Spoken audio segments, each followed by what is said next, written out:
हम जिस देश में रहते हैं, ये 10,000 वर्ष का इतिहास तो हम सबको पता है कि जब इंटरनेट नहीं था, जब बिजली नहीं हुआ करती थी, प्रिंटिंग के क्या साधन थे नहीं पता मुझे, लेकिन तब वेद लिखे गए। और वेद लिखे नहीं गए, वेद रचे गए। वेद रचे नहीं गए, वेद साक्षात ईश्वरीय वाणी के। जैसे हम अपने ट्रांजिस्टर ऑन करते हैं तो आकाशवाणी से जो तरंगे हैं वो एक उस इंस्ट्रूमेंट से हमको सुनाई पड़ती हैं, ठीक इसी तरीके से जो उस वक्त के जो मानस थे, विवेकशील मानस, एक्स्ट्रा इंटेलिजेंट, जो रिसर्च करते थे उन्हें ऋषि कहते थे, जिन्होंने अपने मन पे काबू पा लिया था हम उनको मुनि कहते थे। वो जब साधना करते थे और इस साधना में वो जब इस ब्रह्मांडीय ऊर्जा को सिद्ध कर लेते थे, मुनि जिसने अपने मन पे नियंत्रण कर लिया, वो अपनी ट्यूनिंग करते थे इस ब्रह्मांडीय ऊर्जा के साथ में। ट्यूनिंग करते थे जैसे हम रेडियो की ट्रांजिस्टर की ट्यूनिंग करके एक डिफरेंट फ्रिक्वेंसी के साथ में हम जुड़ जाते हैं और उसे रिसीव करने लगते हैं। इस तरह से ट्यूनिंग करके वो साक्षात ईश्वरीय वाणी, आकाशवाणी को सुनते थे और लिखते थे। तो जो वेद है वो वेद पूर्ण रूप से जिसने इस सृष्टि का निर्माण किया उसके विचार हैं, उसकी वाणी है। हम अपने डे टू डे लाइफ में किसी वजह से उन वेदों को पूरी तरह से नहीं उतार पाए। उसका कारण हमारी शिक्षा पद्धति भी है, क्योंकि हम गुरुकुल से स्कूल में शिफ्ट हो गए। हम उस गुरुकुल से मेघालय पद्धति में हमने शिक्षा का स्वरूप बिगाड़ दिया। तो वो किसी और दिन बात करेंगे। लेकिन आप चढ़ते सूरज हो, आपसे मैं एक सवाल करूंगा, ये भाषण नहीं होगा, हम लगभग इंटरेक्टिव सेशन में बात करेंगे।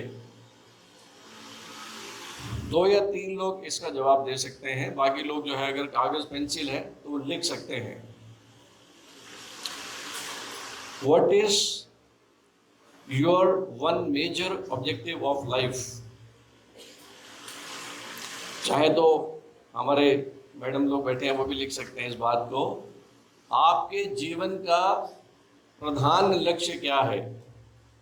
What is the major objective of your life? कोई 3 लोग जो है इसका आंसर दे सकते हैं। बेटा आप बताओ, आपके जीवन का, कोई भी बोल सकता है, स्वेच्छा से भी बोल सकता है, आपके जीवन का मुख्य लक्ष्य क्या है? सुखी रहना। बच्चियों में से कोई एक? यस, अच्छा व्यक्ति बनना। लास्ट? यस, माँ बाप को सुखी जीवन देना। ये आपका लक्ष्य है या आपकी इच्छा है?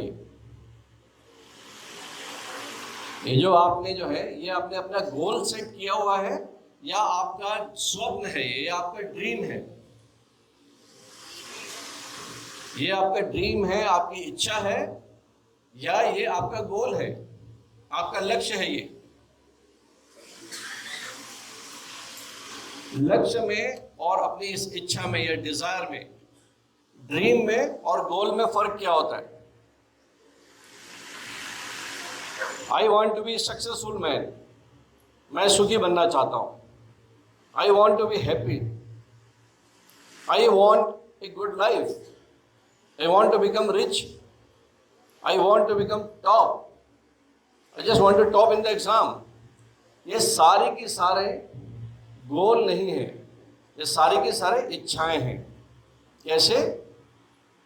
जब गुरुजी ने कहा कि वो एक काठ का पक्षी है, लकड़ी का पक्षी बैठा हुआ है, उसकी आंख में तीर मारना है, तो बहुत से तीरंदाज थे। तो जब उनसे पूछा गया कि क्या दिख रहा है, ये कहानी हम सबको पता है, तो बोले साहब मुझे तीर दिख रहा है, उसके पीछे के पत्ते हिलते दिख रहे हैं, बगल में पक्षी उड़ते दिख रहा है। फिर दूसरे से पूछा, तीसरे से पूछा, और जब एक शिष्य से पूछा जिसे बाद में हमने अर्जुन के नाम से जाना, उसने बोला कि मुझे केवल और केवल उस पक्षी की आंख दिख रही है। तो उसका जो गोल था वो केवल केवल एक आंख थी, आसपास कुछ नहीं। तो हम जब अपने ड्रीम में, हम जब अपनी इच्छा में कुछ चीज़ों का तड़का लगाते हैं, कुछ चीज़ें उसमें डालते हैं, तो वो गोल में बदल जाती हैं। जैसे जब आपकी इच्छा के साथ में एक डायरेक्शन हो, है ना, मेरी इच्छा है कि मैं क्यों घूम के आऊँ, ये आपकी इच्छा हो सकती है, आपका गोल नहीं हो सकता। आप अपनी बाइक उठाओगे, साइकिल उठाओगे, चल लोगे किसी भी सड़क पे, किसी भी डायरेक्शन पे, तो आप किसी गोल तक नहीं पहुंचोगे, लेकिन आप एक कार्य संपन्न जरूर करोगे। तो आपकी इच्छा है सुखी होने की, खुश होने की, माँ बाप की सेवा करने की इच्छा है, लेकिन इसको अगर गोल में कन्वर्ट करना है तो आपकी ड्रीम, आपकी इच्छा में डायरेक्शन होनी चाहिए, उसमें डेडिकेशन होनी चाहिए, उसमें डिटर्मिनेशन होनी चाहिए, उसमें डिसिप्लिन होना चाहिए, और सबसे बड़ी बात है उसमें डेडलाइन होनी चाहिए। अर्थात आपने जो अपनी इच्छा जाहिर की है उसका एक डेडलाइन, उसका समय निश्चित होना चाहिए। आप अभी विद्यार्थी जीवन में हैं, आपका कर्तव्य क्या है, आपका लक्ष्य क्या है? केवल विद्या हासिल करना नहीं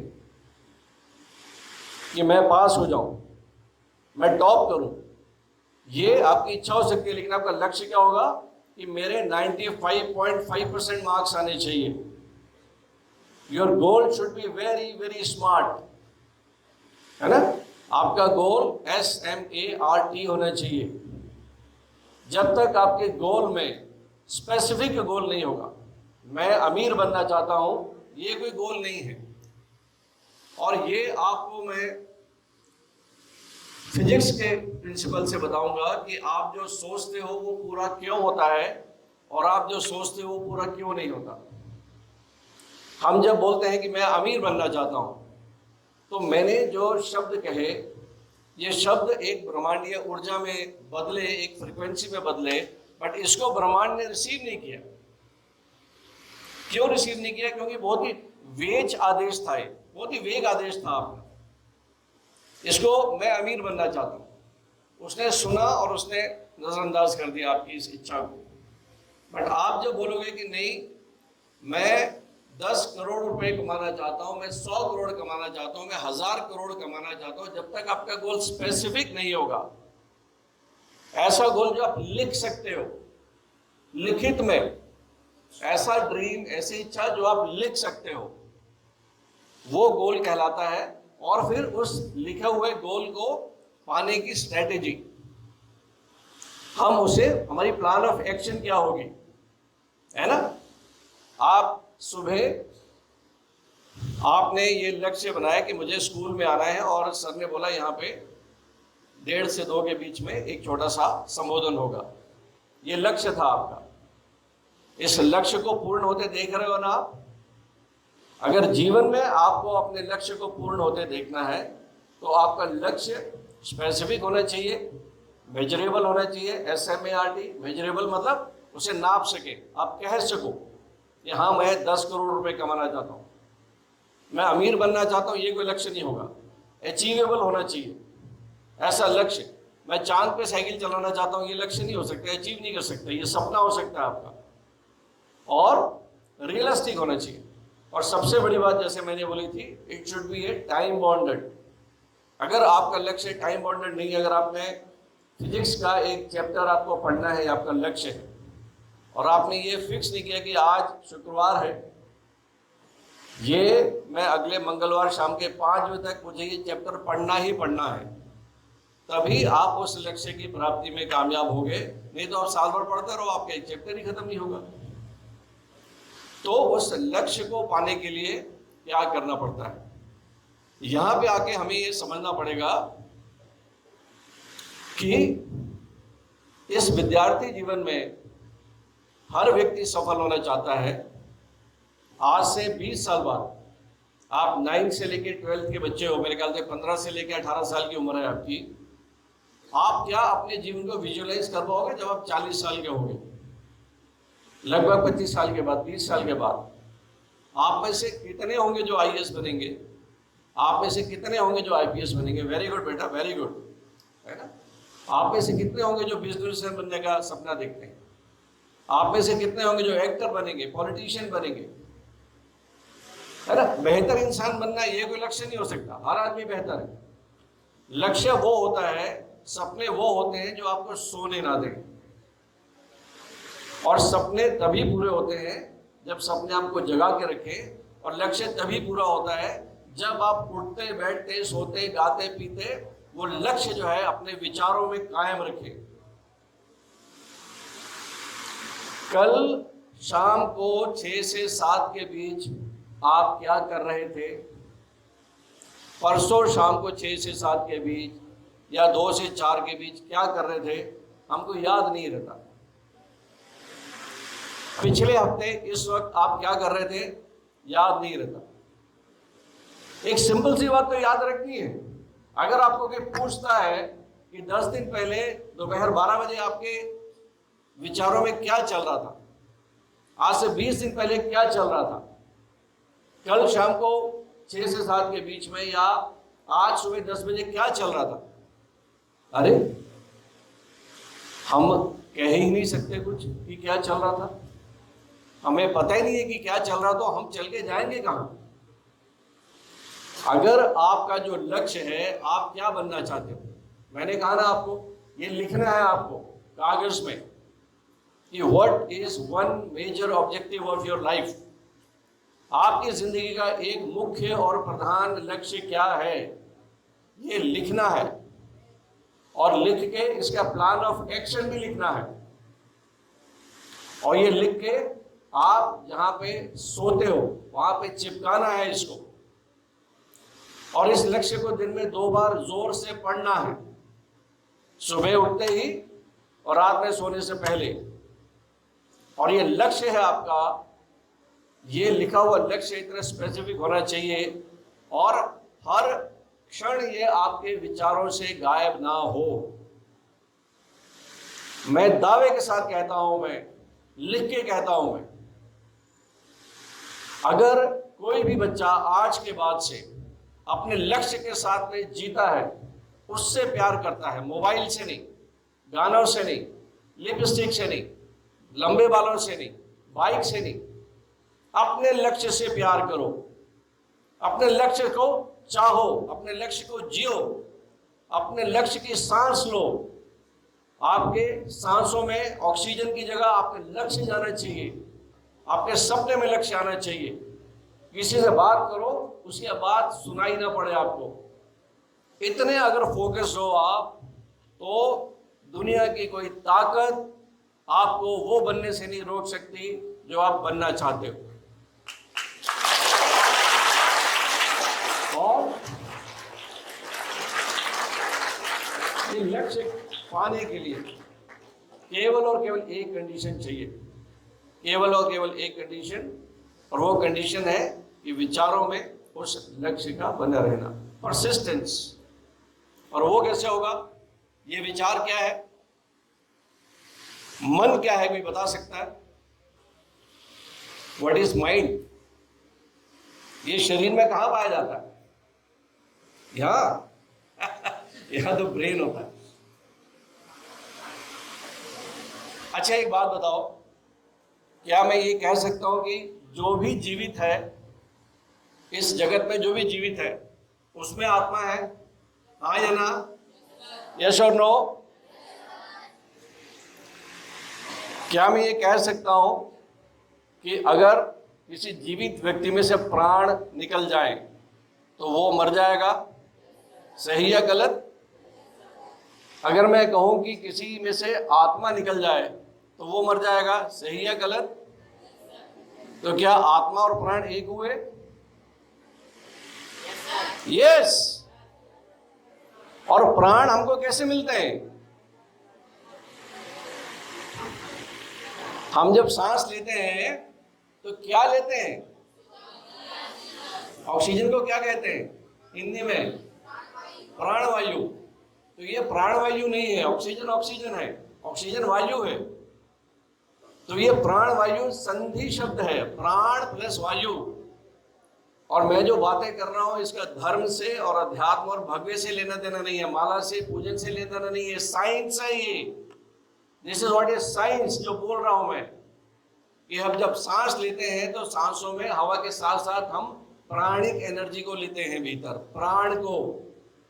इसीलिए दो व्यक्ति अगर सो रहे हैं, पेशे से मैं डॉक्टर हूं और मैं रोज देखता हूं डेथ को, दो व्यक्ति सो रहे हैं और अगले पल एक व्यक्ति मृत्यु को प्राप्त होता है, तो दोनों में क्या फर्क है? इसकी सांसें चल रही हैं, इसकी सांस रुक गई। अगर सांसों में केवल और केवल ऑक्सीजन ही जा रही होती तो मैं अगले ही पल इस पेशेंट को अगर मैं वेंटिलेटर पे रख दूं जहां पे 100% ऑक्सीजन जाती है, तो क्या ये जीवित हो उठेगा? नहीं। क्यों? क्योंकि इसकी सांसों में वायु के साथ साथ में कुछ और भी जा रहा है जो इसे जीवित रखता है। उसे क्या कहते हैं? प्राण। इसलिए हर वो जीव जो प्राण के सहारे जीवित रहता है उसे प्राणी कहते हैं। ओके, तो ये प्राण, ये अध्यात्म, आत्मा है क्या? एक कल्पना करते हैं कि जब पृथ्वी नहीं थी, भाई हमें पृथ्वी की तो आज एज मालूम है ना, कुछ बिलियन ईयर्स एज है ना। हमको बिग बैंग थ्योरी भी पता है ना। बिग बैंग थ्योरी के पहले क्या था? जब पृथ्वी नहीं थी, जब सूरज नहीं था, जब गैलेक्सीज नहीं थी, जब जो सृष्टि दिख रही है, जो टेंजिबल, जो स्थूल दिख रहा है, वो जब कुछ भी नहीं था, तो क्या था? जीरो। मैंने तो क्या जीरो से सब चीजें पैदा हो गई? कमाल है। जब कुछ भी नहीं था, जीरो था, तो जीरो से पृथ्वी कैसे बनी? इसका मतलब कि वो जीरो नहीं था, वो था अनंत। वो था अनंत, वैक्यूम था। लेकिन उस वैक्यूम में ऊर्जा का बहुत बड़ा भंडार था, और उस ऊर्जा के भंडार को आज की फिजिक्स में क्या कहते हैं? क्वांटम, है ना। तो आज का जो फिजिक्स है, वो हमने जो फिजिक्स पढ़ी, हमारे जो टीचर्स बैठे हैं, हमने न्यूटन्स के प्रिंसिपल पे फिजिक्स पढ़ी, और आज की फिजिक्स जो है वो आइंस्टीन की फिजिक्स है। और आइंस्टीन क्या कहता है बच्चों? आप लोग फिजिक्स पढ़ते हो ना, E = mc², सुना है नहीं? E = mc²। आइंस्टीन भाई साहब कहते हैं कि जो दिख रहा है कुछ नहीं है, ये भ्रम है। जो संसार दिख रहा है ये भ्रम है, कुछ नहीं है। ये केवल और केवल विशाल ऊर्जा का भंडार है। This is only and only big sphere of energy. लेकिन कंपन इतनी जल्दी से हो रहा है, इतनी फ्रिक्वेंसी के साथ में एनर्जी जो है ये कन्वर्ट होती है स्थूल में, फिर सूक्ष्म में। जो हमारी इंद्रियां पकड़ लेती हैं वो हमें दिखता है, उसका आभास होता है। जो हमारी इंद्रियां नहीं पकड़ पाती, हमको नहीं दिखता। और अनफॉर्चुनेटली हम लोग पढ़ते पढ़ते पढ़ते पढ़ते हम तार्किक हो जाते हैं। हमें सबूत चाहिए, साइंस को सबूत चाहिए। तो मनुष्य का जो बेसिक मानसिकता है वो ये हो जाती है कि हमें एविडेंस चाहिए। लेकिन यहाँ जब हम बात करते हैं मन की, यहाँ मैं फिर आ रहा हूँ वापस, क्योंकि आपको ये समझना पड़ेगा कि आपको अपने गोल को प्राप्त करने के लिए, अपने विचारों में लक्ष्य को स्थापित करने के लिए किस चीज की आवश्यकता है। आपको ये समझना पड़ेगा कि आपके मन में, अच्छा कितने लोग बोलते हैं कि आज मेरा मन नहीं था स्कूल जाने का? कितने लोग होते हैं? बरसात हो रही है जबरदस्ती, आज मेरा मन है तो मैं डोसा खाऊं, है ना। आज मेरा मन उदास है, आज मेरा मन बहुत ही प्रफुल्लित है। अरे मन नहीं तो मन हो क्या गया? मन ही देवता, मन ही ईश्वर, मन से बड़ा ना कोई। अरे मन है क्या ये? तो यहाँ पे मेडिकल साइंस ने ये सिद्ध कर दिया है कि मन जो है, माइंड जो है, it is a kind of energy. ये एक ऊर्जा है। ये कौन सी ऊर्जा है? ये वही ऊर्जा है जो इस निर्जीव पंखे में जब प्रवाहित होती है विद्युत के रूप में, इसकी मशीन में तो इसे चलायमान कर देती है।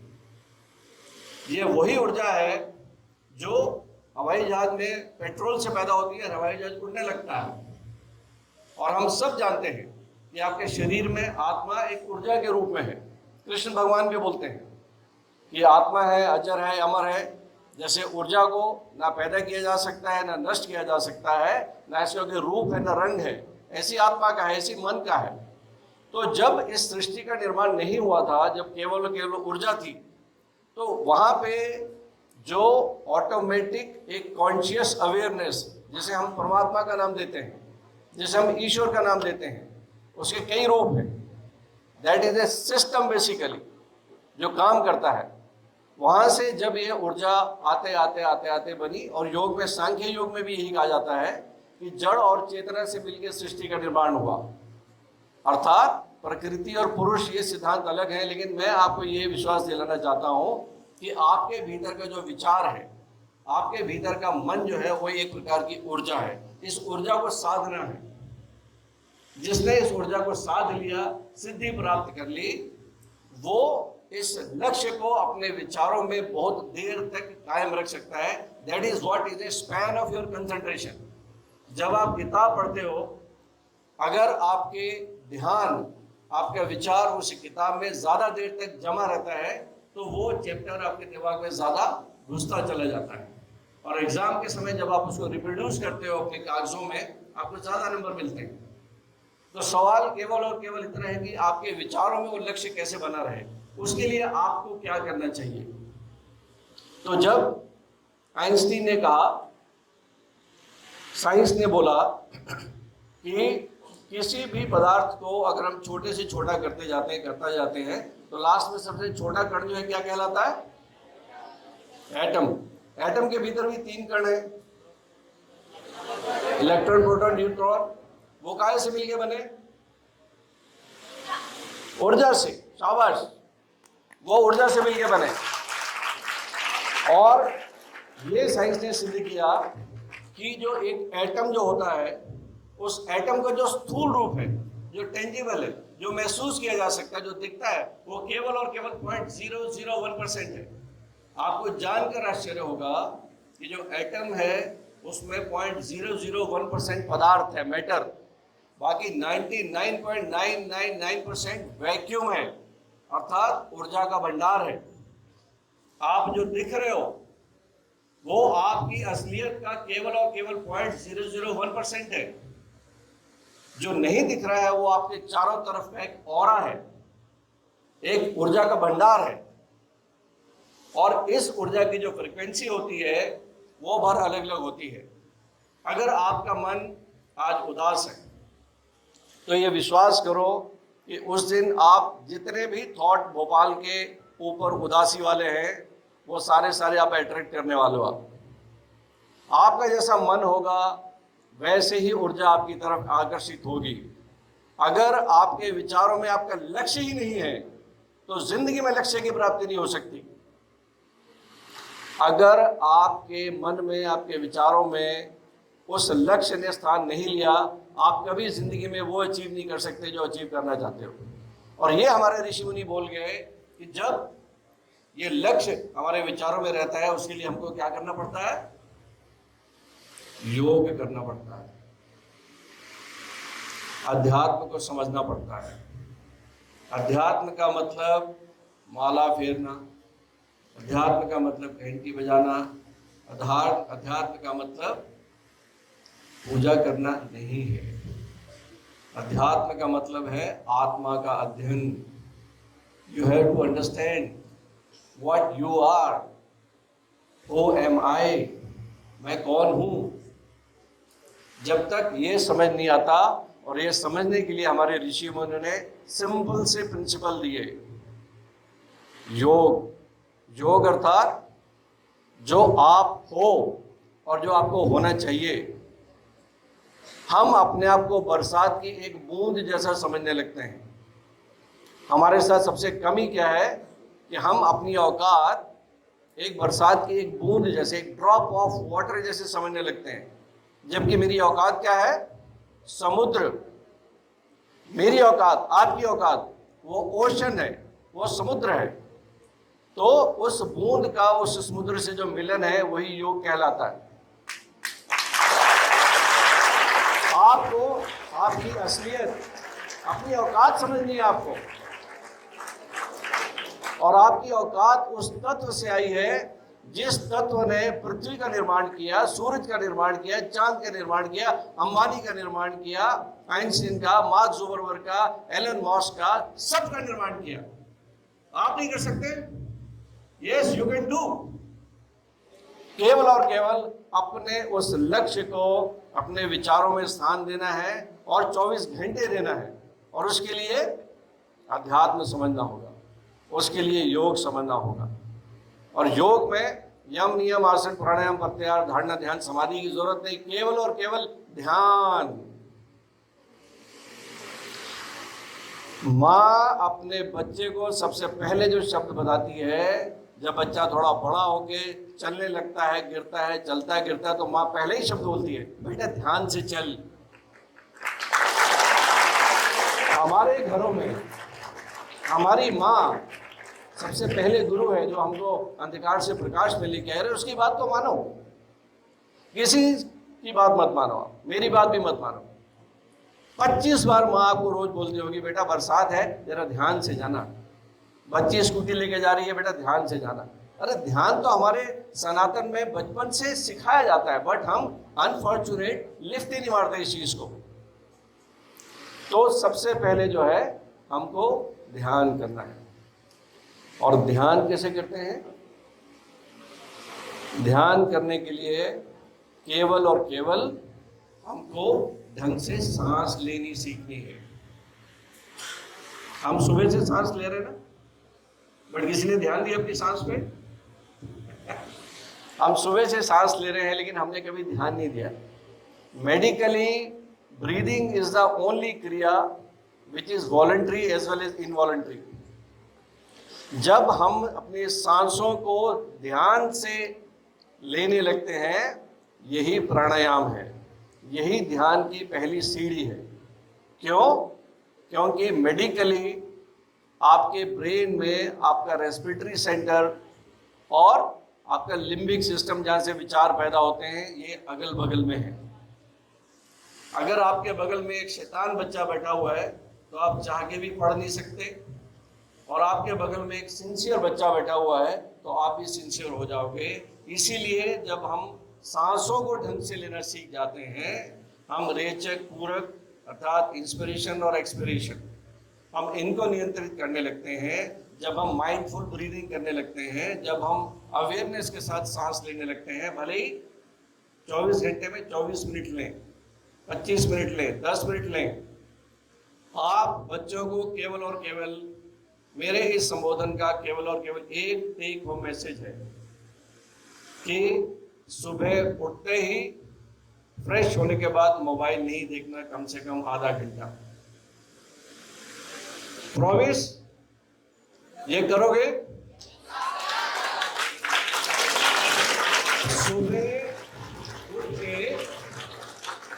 सुबह उठ के फ्रेश होने के बाद बिल्कुल मोबाइल नहीं देखना है आधा घंटा, और सोने से पहले आधा घंटा मोबाइल नहीं देखना है। मैं शर्त लगा सकता हूँ, इतनी छोटी सी बात अगर आप अपने जीवन में उतारते हो और फ्रेश होने के बाद जहाँ सो रहे थे वहीं पे फालती मार के बैठ जाओ। जिस बिस्तर पे आप सो रहे थे, आप उठे, वॉशरूम गए, ब्रश किया, वापस बैठिए, केवल और केवल 10 सांसें ओम के साथ, केवल 10 सांसें लंबी सांस लेनी है और ओम के साथ छोड़नी है। कर सकते हैं क्या?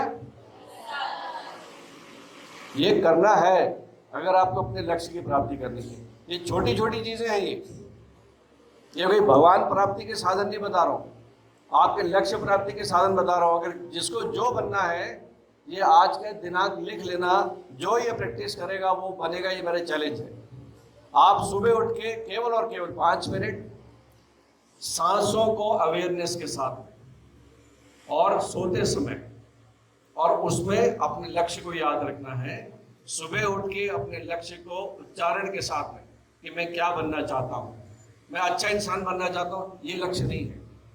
मैं कलेक्टर बनना चाहता हूँ, मैं एसपी बनना चाहता हूँ, मैं पुलिस वाला बनना चाहता हूँ। अरे कोई कांस्टेबल नहीं बनना है, हमें बनना है तो हमें एसपी बनने का ना, आईपीएस बनने का है, डॉक्टर बनने का, इंजीनियर बनने का, सीए बनने का है, जो भी चाहिए 100% बनोगे। हम इस भारत के बच्चे हैं, ये विशेष भूमि ऋषियों की भूमि रही है, गुरु जी का आशीर्वाद हमें मिलता रहता है।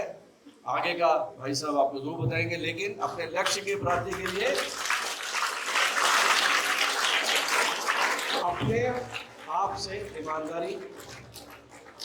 से ईमानदारी हर वक्त आपका लक्ष्य आपके जहन में होना चाहिए। इसके लिए आप कोई बैंड पहन ले, कोई रिंग पहन ले, जो याद आए आपको अपने लक्ष्य का स्मृति कराए आपके। तो बच्चों, आपके लिए बहुत बहुत अच्छे भविष्य की कामना करते हुए, और हम फिर से आज के दिन को याद करें, और उन लोगों के लिए जो हमारे लिए सीमा पे डटे रहते हैं, उनके परिवार के लिए हम अच्छा सोचें और उनको मनी मन खूब शुभकामनाएं दें। नमस्कार।